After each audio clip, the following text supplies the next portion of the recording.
ભરૂચમાં કૃત્રિમ કુંડોમાં ગણેશ વિસર્જન બાદ 2500થી વધુ મૂર્તિઓનો વૈજ્ઞાનિક ઢબે નિકાલ. નગરપાલિકા દ્વારા ભક્તોને માટીની મૂર્તિ સ્થાપવા અપીલ. ભરૂચ શહેરમાં આ વર્ષે ગણેશોત્સવની ઉજવણી ભક્તિભાવ સાથે કરવામાં આવી હતી. 10 દિવસ સુધી ચાલેલા ઉત્સવ પછી વિસર્જનનો તબક્કો શરૂ થતા ભરૂચ નગરપાલિકા દ્વારા ખાસ આયોજન કરવામાં આવ્યું હતું. શહેરમાં 3 કૃત્રિમ કુંડો ઊભા કરવામાં આવ્યા હતા, જ્યાં ભક્તોએ પરંપરા મુજબ ગણેશજીની પ્રતિમાઓનું વિસર્જન કર્યું હતું. આ કુંડોમાં વિસર્જિત થયેલા તમામ મૂર્તિઓને નગરપાલિકાએ કાળજીપૂર્વક બહાર કાઢી અને પર્યાવરણને નુકસાન ન થાય તે માટે અંકલેશ્વર તથા દહેજ સ્થિત બેલ કંપનીના પ્લાન્ટ ખાતે મોકલવામાં આવી હતી. ત્યાં રાસાયણિક પ્રક્રિયા દ્વારા 2500થી વધુ મૂર્તિઓનો વૈજ્ઞાનિક ઢબે નિકાલ કરવામાં આવ્યો છે. નગરપાલિકા ચીફ ઓફિસર હરીશ અગ્રવાલે જણાવ્યું હતું કે અમે દર વર્ષે લોકોને પર્યાવરણ મિત્ર માટીની મૂર્તિઓ સ્થાપવા અપીલ કરીએ છીએ. આ વર્ષે આશરે 30% ભક્તોએ માટીની મૂર્તિઓ સ્થાપિત કરી હતી, જ્યારે 70% લોકોએ પ્લાસ્ટર ઓફ પેરિસની મૂર્તિઓ સ્થાપી હતી.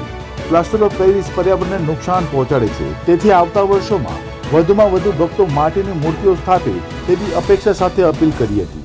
ચાલુ વર્ષે ગણેશોત્સવ નિમિત્તે વિસર્જન માટે ભરૂચ નગરપાલિકા દ્વારા દર વર્ષની જેમ કૃત્રિમ પોન્ડનું નિર્માણ કરવામાં આવેલ હતું, જેમાં જેબી મોદી પાર્ક ખાતે, બક્તમપુર અને જાડેશ્વર ગાયત્રી મંદિરની બાજુમાં 3 જગ્યાએ કૃત્રિમ પોન્ડ તૈયાર કરવામાં આવેલા હતા. એમાં જેબી મોદી પાર્ક ખાતે 5મા દિવસ, 7મા દિવસ અને 10મા દિવસનું વિસર્જનની વ્યવસ્થા કરવામાં આવેલ હતી, અને બાકીના 2 કુંડ ઉપર 10મા દિવસના વિસર્જનની વ્યવસ્થા કરવામાં આવેલ હતી.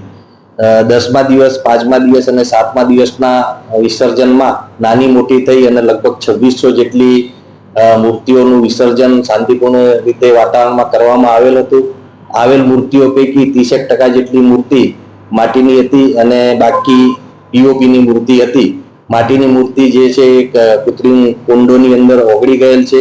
પીઓપીની મૂર્તિ કૃત્રિમ કુંડમાં ઓગળતી ન હોવાથી એનું યોગ્ય રીતે ધાર્મિક ભાવનાને ઠેસ ના પહોંચે એ રીતે એનો વૈજ્ઞાનિક રીતે એનો નિકાલ કરવાનો થતો હોય છે.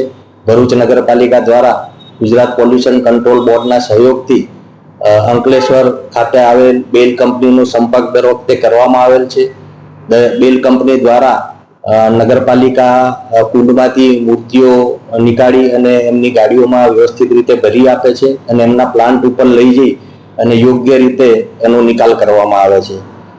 સાથે સાથે નગરપાલિકા તરફથી અમે અપીલ પણ કરીએ છીએ કે આવતી વખતે ગણેશોત્સવ જ્યારે પણ કરવામાં આવે ત્યારે પીઓપીની મૂર્તિ સદંતર બંધ કરી અને માટીની જ મૂર્તિનો ઉપયોગ કરે, જેના કારણે વિસર્જનમાં બી સરળતા રહે અને વિસર્જન કર્યા પછી કોઈ પણ પ્રકારની ધાર્મિક ભાવનાને બી ઠેસ ના પહોંચે અને યોગ્ય રીતે મૂર્તિઓનું વિસર્જન થાય.